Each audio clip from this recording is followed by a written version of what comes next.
Peace and blessings to the chosen. Shalom. First and foremost, all praise, glory, and honor to Yahweh Shem Shai. Double honor to the elders and apostles of Great Millstone. Salutations to the Akim pushing his truth with sincerity and charity, risking their lives for you to do so.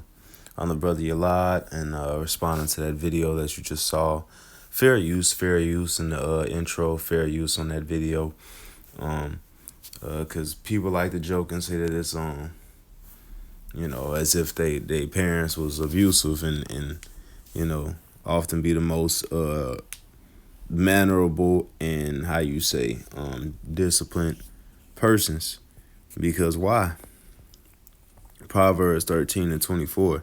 He that spared his rod hated his son, and he that loveth him chastened him betimes. So you know what? Let me see if I can get that betimes. Okay.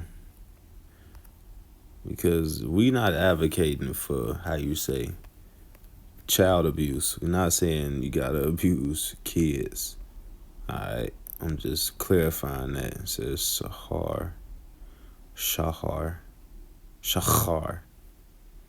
As in Shachar. Seek early, earnestly. Look early, diligently for. So it says he chastened them, looking early to chasten them.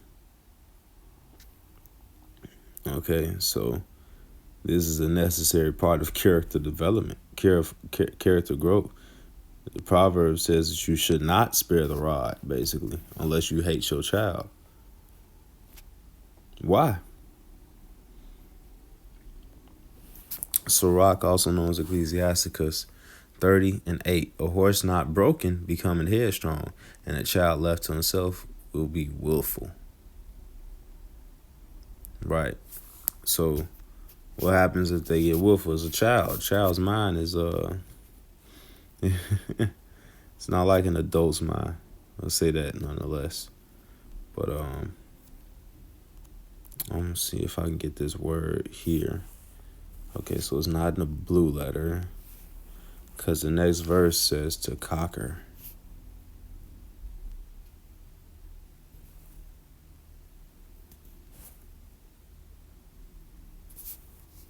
Let's see if I can look it up.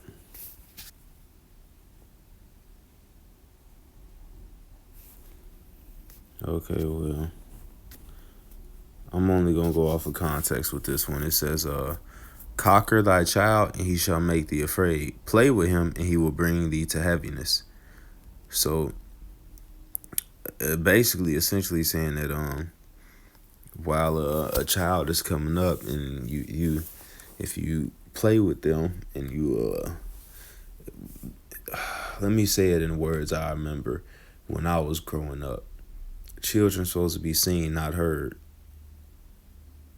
A child supposed to know their place in the household.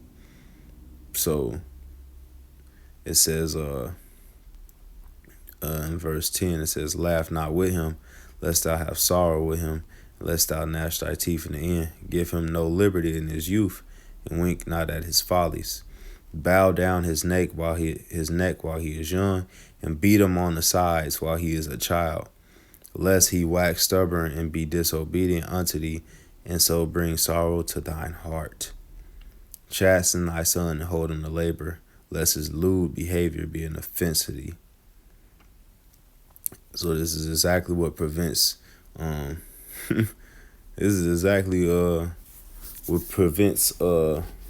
folly.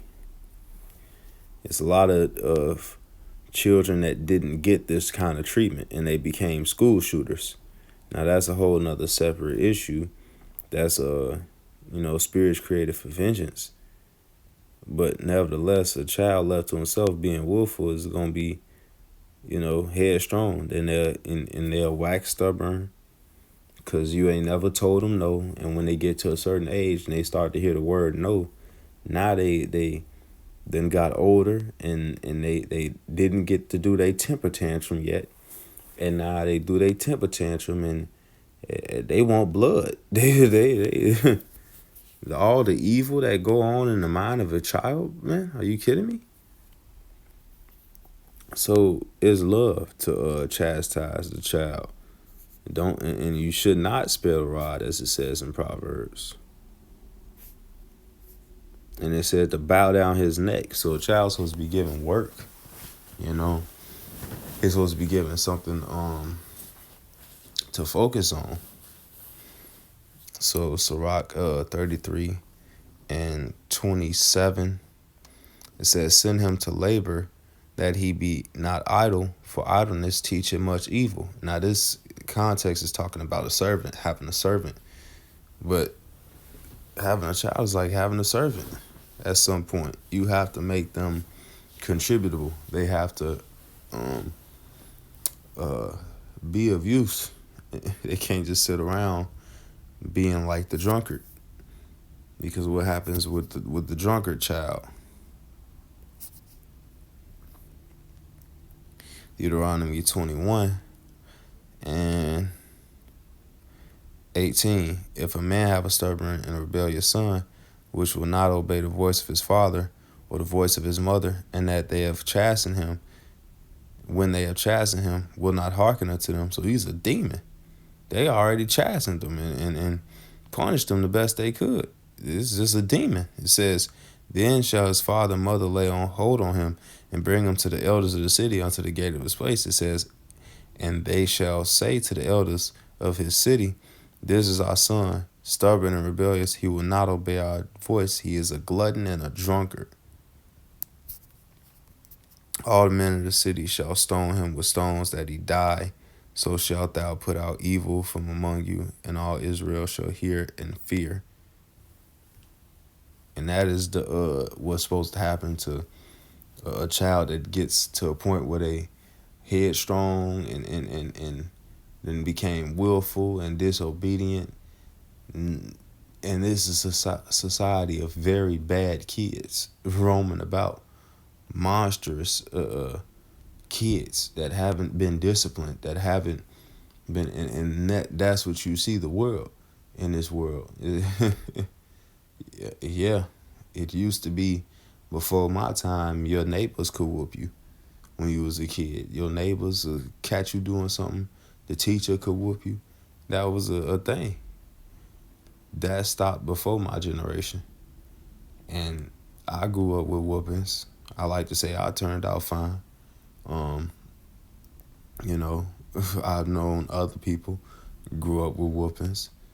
And they seem mannered and disciplined and having some sort of, think twice about their actions and not, being impulsive.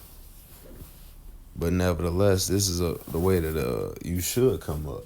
That means that your parent actually loved you, because it's better for you to be punished in your house by people that care about you than to be punished by the world by people that don't care about you.